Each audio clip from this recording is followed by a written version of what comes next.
So sweet as. We'll start with this Kind of one. speed run it. There was a lot of yeah. A lot of what? Decision making. That's a lag game. So Yeah. Okay. I'm very interested on what are your lines or what are the good lines and what mistakes are made. Yeah, exactly. Okay. We'll start it off. So always first thing whenever I get into a game, looks like you're doing it, checking all the AB and shit. So it's perfect. Yeah. Only see AB2. Whenever you see this helmet, it's just straight copium. That's not AB. So it is they just never yeah. AB with that. Yeah, it's straight copium. So they've got Yeah. 2AB this, which is the regular. Also, I know you're a bit newer, but I'm not too sure on your knowledge of decks. So the thing is, this vis, No. yeah, we have a lack of a very key important helmet that a Viscera should run, which is the crown. They bet crown, right? Yeah, the gold crown. I forgot what it's called. Yeah. But so I got first-hand experience on that gold crown turn on the RTM. Oh yeah, okay, so you've seen it. So yeah, the lack of having that gold crown is actually very big. That one card, the cash in, when they draw that, use that off crown. Pot of Greed is a good card, as you probably know. Okay. So yes. Pot of Greed with a hero that makes 1 damage every time you cast a spell. Super powerful. So really big lack of damage here without the gold. So we can expect him not to be able to blast you as much as normal, but okay, so we should disrespect him more? Yeah, disrespect more, exactly. So yeah, okay. He's going to present less, so we just present more, scare him even more. We got more time to blow him up. And besides that, 2AB. So main things you're thinking about there is your spindles and flares get extra value. Obviously because usually compared to AB3, obviously you get less over and then the less on hits, but yeah, pretty also simple. the AB2, I really like how you can just always tutor into wildfire. Yep, exactly, off the lessons, which is a very nice the one. AB3 is very rough, I think, because I just never can tutor really into wildfire. Yeah, it gets really annoying with that one. You kind of have to naturally find it like that. Yeah. Naturally find the wildfire. Next point as well is, do you remember who chose who to go first? I think if I would choose, I would go second. So I think he chose. Okay, yeah, so you know. So yeah, we always want second into most aggro matchups. There's very niche ones like Azalea and Azuri, even though Azuri's a stack matchup, where we do want first because of dominate into Arsenal disruption. Main thing to take note of is if we do go second, and then the biggest punish is they give us inertia. If the opponent can give us an inertia, and it denies our Arsenal slot, which is the power of going second. It's just like how the tempo works. So if you're going second and you make sure you get an Arsenal, you're already so far ahead in the game. So if they're able to deny that from turn 0, we need to take turn 0 just to make sure that doesn't happen. This is like also the one part about the game I'm not like fully realized yet, I think. It's like how the tempo works very differently here. Yeah, the tempo's super weird. Yeah, because like sometimes like you can make very small mistake or like do something differently and it like snowballs so much in the game that you just start to be so much behind that you can't really recover. Yeah, exactly. So that is also one thing I want to learn. I'll keep note on how the Arsenal plays in the tempo. Yeah, write that down as well. Yeah, so to give a quick explanation, it's just pretty much your Arsenal is tempo. So if you're ever going to use your Arsenal, I like to value. So have you heard of the valuing system where each card is like valued at 3 because that's the block value and like all that? On average, it's 3. Some decks have it like 3.5. If you're Lexi, it's fucking like 5 per card. It's so dumb. But nah, not really that much, but you get what I mean. But yeah, so using every card is like valued by around 3. How I value the Arsenal, making sure you have an Arsenal, is like at a value of about 8. So it's over 2 cards worth. It can be more. So if I'm sacrificing my Arsenal card to like play it on a turn instead of like Arsenaling the card, I want that card to do at least 8-ish damage. And the reason for that is that's usually how much damage you're going to have to take the next turn So like envision that we dealt 8 with it. So this- the 8 damage is it just straight up 8 on them, or do you mean the life totals between eight points of value? So damage? like, yeah, it's usually the life total, like it deals 8 damage. The reason for it is because you're going to be on 4 cards in your next turn. If the opponent does take the 8, like I want him to take 8, nothing less. If he sends back all his damage, you got to make sure you arsenal. But now if you block here and then he arsenals, he's already ahead on tempo again. And so now you're down to a 1 card hand, but you need to put it in arsenal kind of thing. Otherwise, your 1 card hand's only going to do 3, but now he can do 5 cards. And so makes sense. Yeah, it's like kind of weird. And then that's 15, which is 12 over your 3. So it's like 8 still isn't like good enough. That's still less. Yeah, because that would have been my next question about like because I feel like a lot of times I play the card if it seems good to the like turn and hand rather than arsenaling it, but like making the numbers like this, it makes a lot of sense to me. Yeah, it makes sense. Perfect. It's always a really hard concept to explain, especially in this game. It's like super weird because of the arsenal. But I think I can gather that from like other card games. I bet. Yeah, it sounds like it. So that's perfect. Off the bat, so yeah. Also, last thing as well, sorry, is I like to, for the sessions, is just have our game plan here. So I'm just going to write it up here. What's your overall game plan going into this? Finding wildfire as soon as possible, and then dealing as much damage before like arsenaling it as possible. And doing like the deadliest, fastest combo I can find. Big fast combo. BFC, we'll call it. Perfect. That's absolutely perfect. So yeah, exactly. All this is easier as well because he's on AB2 instead of AB3. And yeah, so I just want always when I'm reviewing the sessions just to make sure all our lines correlate to this game plan of wildfire, deal damage, big fucking damage. That's what we'll call it. So perfect.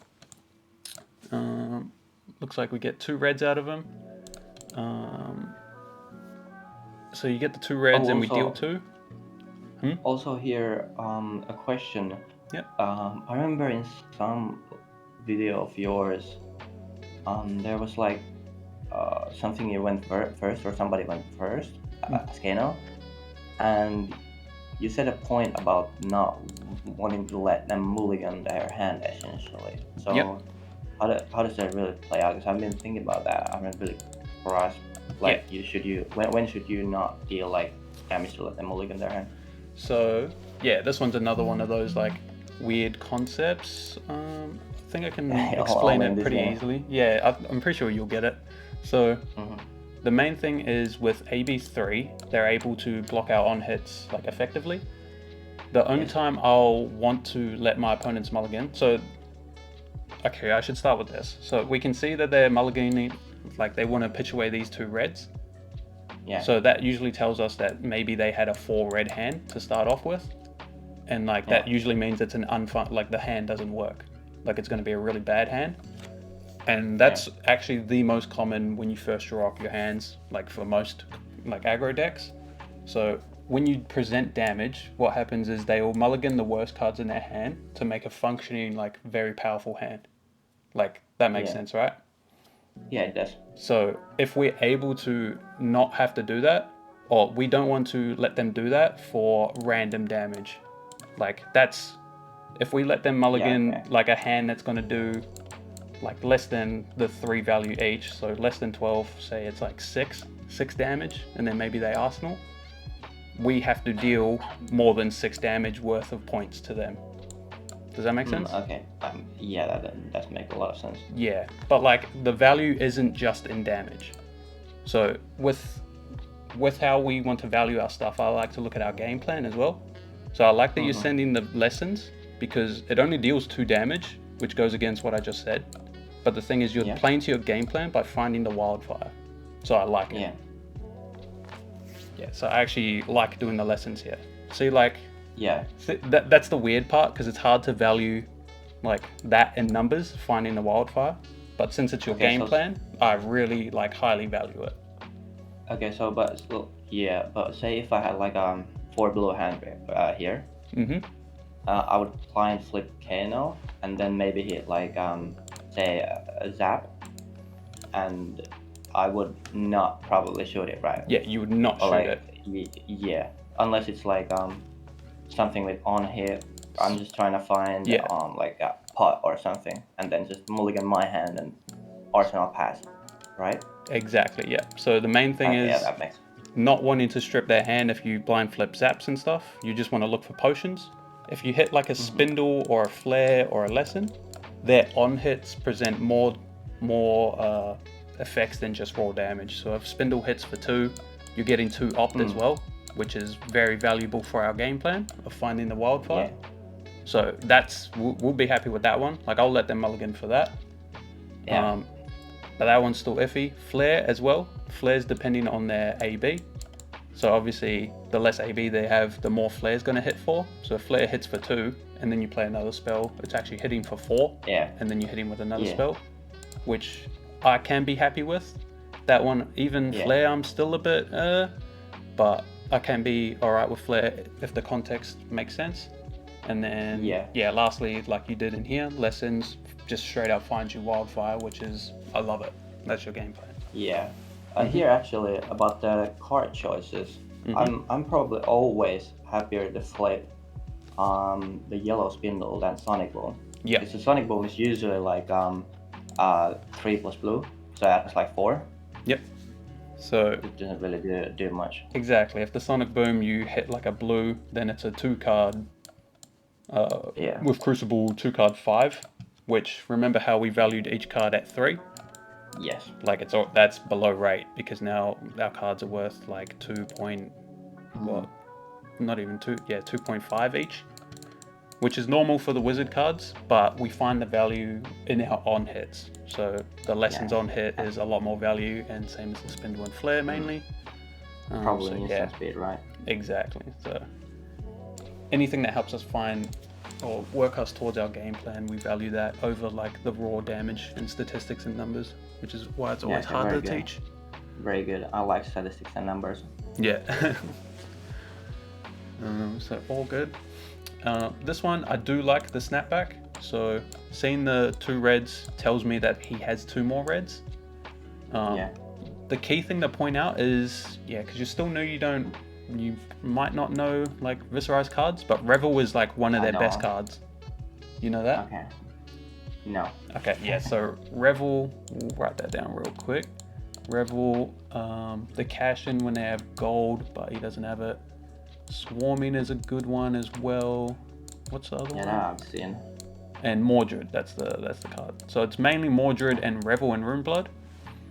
If you see Yeah. those cards, that's like their power turn. That's why you want to play the deck, because Revel, with his hero ability, is just a 0 for 5 go again, which is 2 points above like that 3, like we were saying.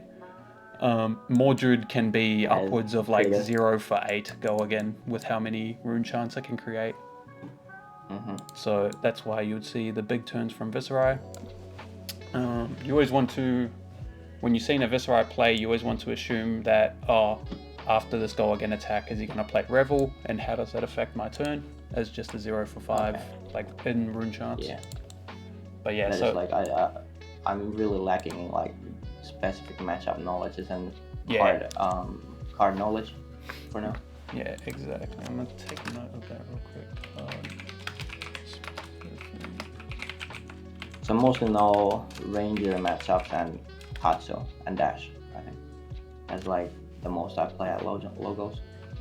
Oh yeah, that's good. Those are like the more annoying matchups. Yeah, we have the one I'm really struggling with is Islander. Even though you Icelander? said it's like with pitch stack, yeah. We Yeah. have one very good. Mm. I think he like tops almost every tournament he plays at nationals, and Ooh. he's a very good Islander player. So I always struggle. I played like for like only 5 matches, but I've I see. struggled very much to even get in the pitch stack. I So, like that. Well, next yeah. session we should definitely do Icelander because I live with Liam Bennett, who Yeah, I know you live it. You met, yeah. just top forward the calling. Yeah, 'cause- Really good Yeah, I guess Icelander that player. is like one of best points for me, like justifying the coaching session. I think like with everything else, of course, but like because you're very very knowledgeable about the Islander matchup. Yeah, exactly. So it works perfect here, actually. Yeah, and also like how should you play when you both play in instant speed? That is a bit mystery to me. Yeah, it gets really tacker. Yeah. So that'll be perfect. I'd love to do that for the next session. And as you can see, he did have all the reds, so that's why I like the snapback. And he's also given us a Mordred Tide, which is huge. So we get 2 of his power cards to the bottom. That was the thing with the mulligans as well. So if you can take their full hand, then I like it, because it's the same as if you took no cards. You know what I mean? But if you take 1, it's always their worst card, so they want to get rid of that card to make their turn better. Yeah, that makes a lot of sense. Yeah, exactly. So that's perfect. Oh, and on that Icelander thing, I just coached an Icelander guy on Friday, and you know Michael Hamilton? No. So he's the world champ of Flesh and Blood, and he created the Icelander Bulllander build. So reigning world champ, calling champion, 2-time calling champ, national US champion, probably the best player in the world. And then the guy I coached in the Icelander matchup versus Michael Hamilton on Icelander round 1, and he beat him. And I was like, yes! That is mad profit. I'll give a lot for your knowledge in that. Yeah, I'm putting that on my resume, bro. I'm so happy for I'm pretty sure he plays at least very akin to his list. He said he a bit modified to his liking the world champs list, so that should be that, right? Yeah, perfect. But yeah, so easy. I'm always big on the, real quickly, like one of my main coaching philosophies is if you fix your early mistakes as well, fix your early mistakes, it fixes, like there's a thing called compounding mistakes, like kind of coined that in this game. Yeah, so if you make a mistake turn 0, it affects turn 1, turn 2, turn 3, and it keeps going up. Yeah. But with that said, I think you played turn 0 absolutely perfectly, so that's a really good start. Yeah, I think that was a pretty clear cut. One thing I was after talking about the mulliganing, I wasn't sure about throwing the snapback, but like that came from the core play would have come from like knowing their cards. Pretty much. Exactly. Yeah. You'll understand that as soon as you see like 2 reds, you should think, oh, he's probably got 2 more reds. But sometimes like players will just do this, so it's not certain that he has 2 more reds, but we can check with the snapback anyway. And the big tell for me is he's pitching away a Revel in Runeblood, which is their key card, like a really good one. So they would only want to pitch this away if their hand is like really poor, right? So it must be 2 more reds. But yeah, so yeah, perfect. Loved how you played turn 0. I think you're already super far ahead, to be honest. You get to Arsenal lesson, you have a Wildfire on top of your deck, took his whole hand, and he's at 37. So we're playing right into this game plan, which is perfect. That's why I also chose this board, because I thought I was very ahead here too. Yeah, so already feeling really good. You even have the option to combo here. Yes. So that's pretty funny. Let's see how the opponent plays. It's always dependent on if they tap out or not. It looks like he hits 2. So pretty scary. I like the snap no blocks. So he gets a blue and a red Spellblade, which is like perfect. And that's also one thing I really love about Kano, because like when people know something about your deck, when you just have something in arsenal, you snap block no, then they start like questioning everything. Yeah, exactly. It's very fun. Really psychological, like it's hard on the opponents a lot of the time. Yeah, because we have one very a Pro Tour Magic player that are locals, and I kind of learned this from him, because he started always pondering stuff when I reacted differently to plugging stuff. So I started playing a little bit of mind games, and that was really fun. Those mind games will win you games too. Super good. They do. So perfect. Wait, so do you know about this line? This? No idea. So this is like their main thing they want to do. It's called Morve Skies, which is this one, into any 2-cost red that they have. It gives it go again, and then they do Rosetta form. and they do that off of 1 blue. So what it okay. is, 0 resources, their next Rune Blade attack gets go again, and it has the on hit to make 3 or 1 to 3 rune chants, depending on the color. So 0, and it's a non-attack. So then it gives their 2 cost attacks go again. This one makes 2 rune chants in the back, the other one comes in for 7, and they're both breakpoint attack powers. So if you block for 3, obviously he'll still get 3 rune chants from the on hit, and then they come in with Rosetta Thorn because they played an attack and a non-attack. Then Rosetta Thorn comes in for 4, and it'll use all the rune chants that they just made. So like, that's what they're known for, is their 3-card hand, blue, Mauve Skies, 2 cost red, into Rosetta. Okay. So like, that's Well, the main we'll thing that see they how want we to do. should play this. Yeah. Yeah. So big thing is you can just block the spell blades, but you're so far ahead, and I don't really care about raw damage. Plus you have combo, so we actually don't mind if they do just drop everything and play. But like would the most optimal in their turn be like just to block this second spell that has the on hit, right? Yeah. full So block that one had the on hit of the Mauve. Yeah. So when you block for 6 with 2 cards, even though it's for 4 power, since it makes 3 rune chants, it blocks for it blocks for 7 basically. Yeah, exactly. So that's just a thought that you can have in your head. I'm not saying it's right or it's wrong. Obviously, it always depends on the context of the game. Yeah, of course. Yeah, with this context, I think you've got combo in hand, so I'm pretty much just waiting to see if they want to play their whole hand and die. So, yeah, so just take that. All good. Looks like they don't want to risk it. Smart of them. But the good thing with this hand is we can still just play a Lessons. So one thing we can do here, as soon as he does Rosetta, so Rosetta always signals that this is the end of their turn. They're not going to be playing anything else. Okay. So what this signals is we have full information here. So I always like to try and pause it and just have a quick think. So quick think is that we've got 1, 2, 3, 4, 5, 6, and then this will come in for 4. So we've got 10 damage coming at us. A lot of it arcane. And then we can just, from this position, try and see how we want to lead out the game. So what exactly would you want to do on your next turn with this hand? So pretty much when I'm looking at it, you have 1 Lessons already in your bin. Usually Lessons is maximized as a 3-card hand without having to blind flip, because you can just go Lessons and then fetch another Lessons and then shoot that off of 2 blues, and then you're able to set up the top of your deck to be whatever you want. That means that we will have an extra blue, and we'll just want to Arsenal the Wildfire, obviously, because that's our combo. Good thing with that also is that we can Lessons, that sets up our next turn to be able to like semi-guarantee that we're going to combo, as long as the rest of the 3 cards are decent enough. So this way we can kind of assume that maybe we want to block with the blue. There's also other lines though, which is why I love Lessons. So there's other things to consider.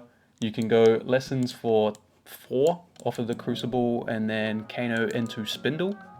So it does the same thing. It won't guarantee what you're going to put on the top, but it costs that extra blue, so we get to use that blue minimalistically. And the Spindle actually will prompt them to probably AB. And then the same thing is if you do Lessons, Kano into a Flare, and then you have a blind Kano off of the last blue. And then that's another line where this one doesn't set up the top of our deck for the next turn for when we Arsenal Wildfire. So the combo is going to be kind of RNG if we're going to draw into combo or not. Depends if we trust our deck building.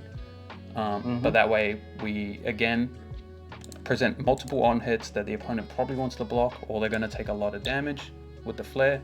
And that one is probably the most damage. So see how we got a lot of lines to choose from just as soon as they click the Rosetta Thorn? This is why I was very keen on this coaching. Yeah. I love this deck because, like, to me, this hand tells me to just full send it. Yeah. Okay. So I like it. I like that you full send it. Let's see how you do it. But yeah, it's a nice key thing here. when they attack with their last thing that doesn't have go again, and there's no snaps, you're like pretty confident that it's going to be the last thing of their turn. Before I give any cards or let anything pass priority, it's good to just quickly think how I want to direct the game from here. Yeah. So yeah, it's just I like that. Yeah, that'll be a nice habit for you to get into. I'm gonna note that down.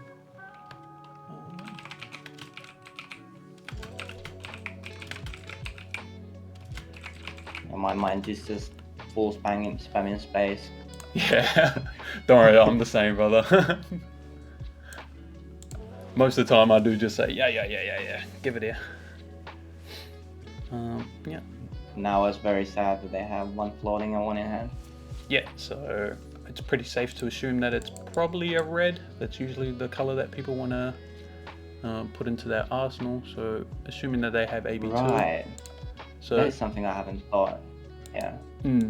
So it makes a lot of sense. Yeah. The better the player though, sometimes it'll be like a yellow or something like that, and like they're trying to bait this. So the higher skill level you verse, like I will be more wary of this exact situation, but I'll still send it a lot of the time. One thing before you send it as well is, so obviously your intention here is the combo, as we just saw. Yeah.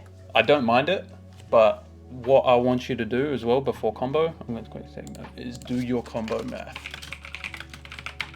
So, do you know the math, like off by heart quickly, like a wildfire lesson combo? Do you know how much that does? That is 36, right? Perfect. And then pull up plus minus 5 depending on how much the flare hits. Yeah, depending on the pumps. Fire hits. Yep. Yeah. Depending on pumps, plus or minus 5. 36 for the lesson combo. Yeah. So assuming that I want to hear. Yeah, assuming that I want to hear the ragamuffins. To see. Yeah, we want to assume that we're going to hit off ragamuffins is when we're doing the math, and then just take note of everything. So how I like to do it is, so it's a 36 damage combo is these two.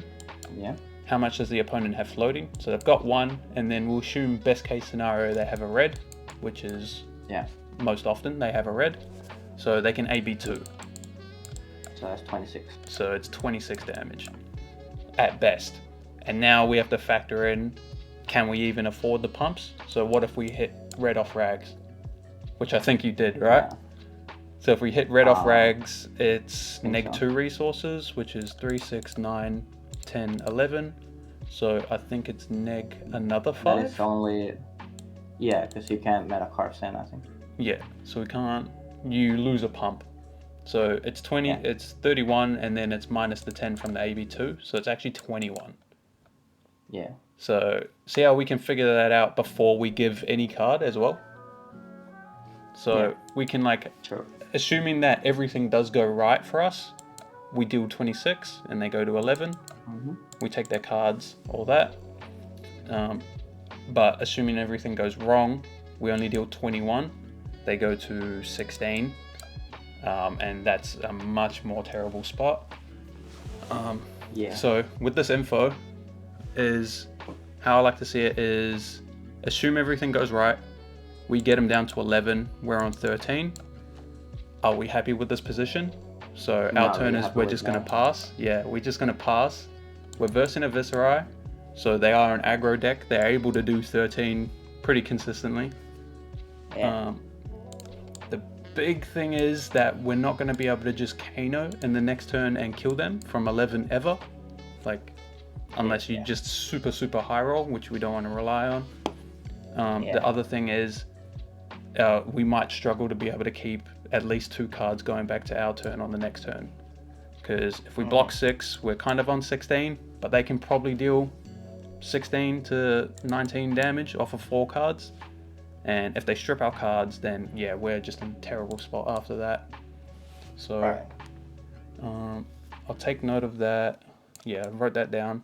That's a really good one though. This is a super common thing that I have to tell a lot of my clients is just do all this math and ask yourself the questions before you send it. So really important, because we can figure out a lot of what the game is going to look like before we send it. But obviously you're new, so it's kind of different. I do like it when my like newer clients just send it so they see and they can feel what the game looks like, feels like. Yeah, that's how I usually want to learn. I just want to. Just send it. I don't want to like sit there thinking of stuff I do not know about and then waste other players' time too. So I just kind of throw everything out wall and learn the feel, and then when I know what I'm counting for, then I'll do the math. Exactly. So yeah, I'll still give you the do your combo math like as a note, but obviously I do like that you just send it just so you can get the grasp, you get the feel of like what everything's going to be feeling like. If you have 13 resources with like 4 blues, like that hand when you hit blue with Ragamuffin, that is 38, right? Because you get to meta cards pump the lesson too. Yeah, 38 with the lesson. I think 13 is pump on Wildfire as well. Okay. Which is 39. Yeah, maybe. It's only 1 damage when you pump Blazing as well. Not Wildfire Blazing. But so it's 39 best case scenario, I think. I'm pretty sure. Okay, yeah. But just checking that. So you factoring that into not happy with like if did the math before, even with that, not happy for the post combo game anyways. So you didn't have the red. It makes sense that it's a Morphs, guys, so it's one of the consistent combo cards that they like to run. So it makes sense that it's a yellow and it's not a red that they're trying to Arsenal. Also, we didn't pitch this to Crucible. Maybe that's definitely a mistake. Did you miss that, or what do you search here? Yeah. Oh, we didn't. Okay. So we missed 5 damage there as well, which is pretty important. But yeah, overall, I did have resources to do that, right? You can just pitch this Blazing. Yeah, I did. So you pitch that to the Crucible before the Wildfire. Wildfire comes in for 5, he AB2s, take 3, and then the lesson comes in, AB1, so it'll be 5, and then the Blazing will be 11. So all up, that's 19. 19 from 37. So yeah, pretty tough spot. Cut off? Hello? Yeah, perfect, working now. Perfect, see. Sorry, I don't know what that was. Yeah, random ass Discord, fucking... Yeah. They're on to us. Shit. No. Alright. Getting shared too much information here. Yeah. So all good. Back to where we were. So it looks like you go for the tome. Makes sense because we're gonna need to get pretty desperate here to get out of the sticky situation. Kano into the thing, into that one. So overall, this is more damage than Blazing, I believe, because we're going to deal with that twice, but plus the middle card now, so it's maybe a little bit less. But yeah, so this is already a tough spot to play from now. Key mistake here is doing the combo math, obviously, but yeah, I don't mind that you just send it. So now you get to feel the pain. You get to. This is why. This is why people say Kano sucks. Now it's just the swamp you can't get out of. Yeah, exactly. Just waiting there. No boots means we can't really do much in this game at all. And then they do follow up with, I'm assuming it's about to be a perfect turn. So Mordred, their power card. All these rune chants, instead of making 1, they make 2. Oh, they just pass?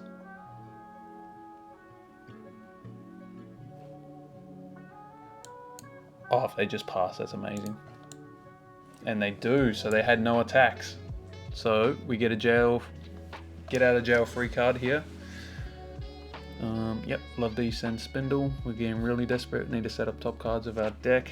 We've got a lot, big brick wall to climb right now. 23 is a lot of health. Yeah. So yeah. I think my opting usually is pretty bad too. Pretty bad, yeah. Unless it's like a clear cut opt 5, combo turn thing. Yeah, that's alright though. So we can check here. So what do you do here? We'll check. I think this one's pretty clear cut. Looking at now, I think so. Yep, so perfect. Looks like you do it perfect. Make sure you get that op2 value out of the gaze, bottoming the third one, so we get to see a raw card off the gaze underneath. Little min-max, you can just Kano into the spindle as well. Kano into the spindle first, so you get 2 points of op value. Yeah, that's right. But not too bad. Only missed 1 card of value there. So it looked like you bought. So blues are good. Looks like we want to bottom all 3. So the reason those blues are good, I liked all the rest of the opting, but these blues are good because we're about to go into, it's going to pass to our turn. Oh, we're going to pass turn and draw up our hand. So you want some amount of blues. Yeah, so it gets really risky when you bottom all the blues, and then, because the chances are there's going to be like 2 reds over here or some shit. And then if we don't draw into enough blues, we can't Kano in their turn. Another thing is, if they do present 13, which is very doable when they have 2 right there, so they only have to do 11 damage, which is very easy. Then we're going to need a blind Kano in their turn and like hope for the best. So, but yeah, I think I was thinking here that I'll probably hit blues anyways, because we run 34. And then I wanted the higher chance for red card. I guess maybe Arsenal or something. Yeah. Okay. Perfect. So you find perfect card. Hoping here that they have another whiff turn. Oh, it's not that good. So they were blue mauve, which only makes 1 rune chant on hit, into Drawn the Darkness, which is only 3 damage. Also, you can block this if you want. So if you block this, it will block the extra rune chant, so you get 1 extra value. Your card will block for 4. But that's dependent on if you want that or not. I'm probably... So AB. AB's not bad as well. So AB denies meet and greet, which is a card that they might have. And I didn't know that card existed, but I here thought that didn't make rune chance, so I might as well AB or block it, because it's 3 anyways. I was counting. I like it. There's a card that's like, if you've dealt arcane damage, it gains go again. And like usually they can deal arcane damage with the rune chants, but if you preemptively block all the rune chants, if you know that you want to block, and they have the card, we can deny an extra 4 damage because it won't have go again for Rosetta. I do like A being like that. Then you block because it's extra value. Looks like they go Revel as well now, so got 6 rune chants, 2 cards in hand. At minimum, there's a Rosetta for 10 coming in. Let's see what they do.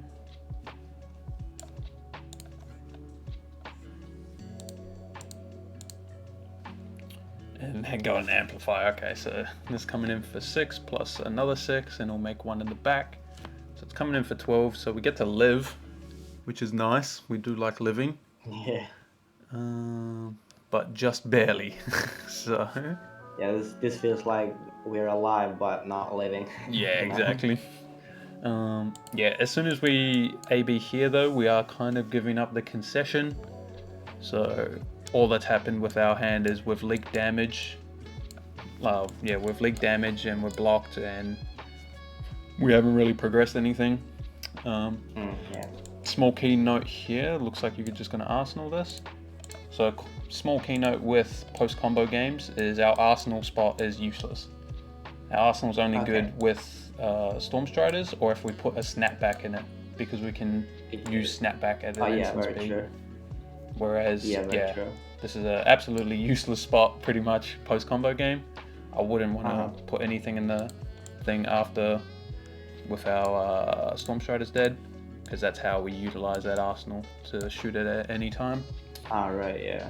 Because I was thinking about it from the tempo perspective. Yeah. So that's why it's weird. So our deck. Yeah, the one. The one thing about post combo games, I was wondering that maybe you need to, like this was a couple days ago, that maybe you need to like pretty much pass your first turn and then arsenal one and then start playing from like up cards? For your post combo game? Yeah, for both combo. I think I got some VODs. We'll quickly go over them after, but I'll quickly explain it. So pretty much, yeah, after. So if I do send a combo and say I put him to like 8 and we're still on like 20, I really want to just take. So it'll be a 4-card hand because obviously they're going to AB with the card that they would have arsenaled. They're going to AB the wildfire because they need to not die. So it'll be a 4-card hand. Most opponents, depending who they are, it's really hard for them to deal 20 off of that. And if they can do 20, can they do 23 if we block with 1 card, or 26 if we block with 2? Main thing is we just want to go to our turn with a card in our hand that we can present damage. So Spindle, Lesson, cards like that, because they're on 8 and they have to block it. Because if they just take 5 from Spindle, go to 3, and we just set up blues on the top and like a Kano activation on the top, they're just dead, even through AB on their own turn. Same as Lesson, if we just do Lesson for 4, put Snapback on top of our deck, now we have an extra 3 damage guaranteed, stuff like that. But yeah, the main thing is we're not looking to arsenal, like we're actually just looking to get back on the offensive as fast as we can. So this makes a lot of sense with the experience I got that at Armory yesterday, because I just did that lesson snapback thing and just played instant speed combo game, which is trying to present damage all the time. So that worked all the game for me. So that's good. So you know what that feels like. Always satisfying, because the thing with this decision here, how we arsenal here, why it's bad without Storm Striders is it's a complicated question, but it's because Kano, every card is underrate, because that's how they balance our hero, because we can play things at instant speed and swap our blues into the top card of our deck, swap our blues into reds and stuff like that. So all of our cards are underrate because this is a card that costs 1, so it means it's a 2-card hand, but it deals 3 damage. Obviously there's an on-hit that does more, so I can do 6 off of a 3-card hand, just this card alone, but 2-card for 3 is 1.5 points of value per card. So when we get to a game where we don't have Storm Striders, us playing for tempo is just always worse, because on average other people's cards are worth 3. Viserai specifically, his cards are worth 3.5 because of his hero ability makes 1 damage if he plays a non-attack. Every Rune Blade card he plays makes a rune chant, so it's 1 extra damage. So like, see how like it so this is good for tempo, but without Storm Striders to cheat pretty much, we just get outvalued, because our value is 1.5 to their 3.5 if we just like start trading cards like that. Yeah, no, that makes perfect sense. Yeah, perfect, you got that. So easy as. So yeah, we don't really, we don't value our arsenal slot at all post combo. Not that it matters too much in this game anyway. Yeah, if you had Striders here, then it's nuts, because you've got a nice combo with the flare. And this guy even pops the Vexing Quill in our face, the piece of shit. Okay, so he pops Vexing Quill. That's his AB, so he's only got AB 1, but yeah, he knows. He's on 17. No Storm Striders means he's pretty safe to do whatever he wants. And he's good. It looks like he'll just kill you from here, right? Even through blocks. There's the meet and greet. The card that gets go again if they've dealt Arcane. So yeah, you even got to double block this, and then you can just Rosetta afterwards if you haven't blocked the Arcane. Yeah. So all good. Decent game. I liked how you played the start of the game, I'll tell you that.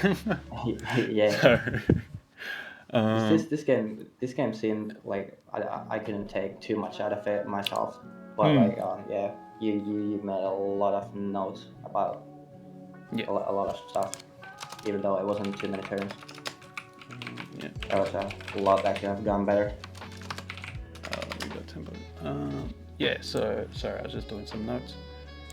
Yeah, so main takeaways, there's small notes that I explained with the tempo, like in post-combo game. Something to note here as well was with you blocking here. Remember how I just said before, when we do our combo, we just want to get to our own turn and present like cards on our own turn, so we can strip them. Like even though he's on 17, it's still like the correct line is that we want to be looking to play this blaze or the flare with the 2 blues, so we can Kano flare for 4, take some cards, deal some damage. Even though it doesn't matter, that is still the correct play, so it's just a good thing to know that. But I'm sure you understand that now. So small things like that. Arsenal slot and post combo doesn't matter.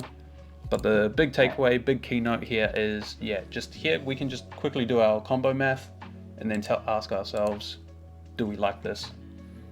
So I actually started it from here. That would have changed a lot, but because I didn't see the lesson lines that you spoke about. Exactly. That's why this card's really hard to like first learn. The main one. Actually, right. You can't get stuck in your arsenal with lessons ever, even if you try to combo with it. Right. Exactly. You're not forced to combo because you can just search Spindle because they've only got AB2, so you can search 2 costs. Best one being Spindle.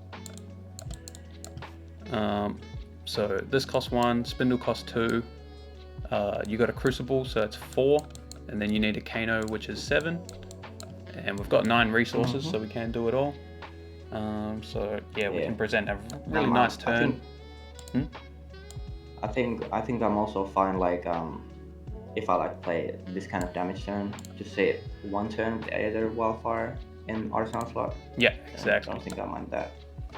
Yeah, and it's super nice because Spindle's going to set up our combo turn for the next turn as well, which is like a very key thing. Being able to chain, that's really cool. Chain make these hands where it's just like a perfect combo hand, and then if they don't like tap out and give us the window. That's why Lessons is good, because we can just present a big turn on our own turn while setting up this identical hand in the next turn pretty much. Lessons, Spindle, Flare is like more raw, it's more damage but like less setup. So that's why I really like those cards for those reasons. Lesson is just probably the best card in the deck. Yeah, it probably is, for sure. Well, tutoring in any card game, it's always good. Exactly, tutors are strong. You definitely know. I do. But so I'm pretty happy to end it on that game. You happy with that? You got any other questions for that one? I'm really happy with that. Perfect. Okay, so we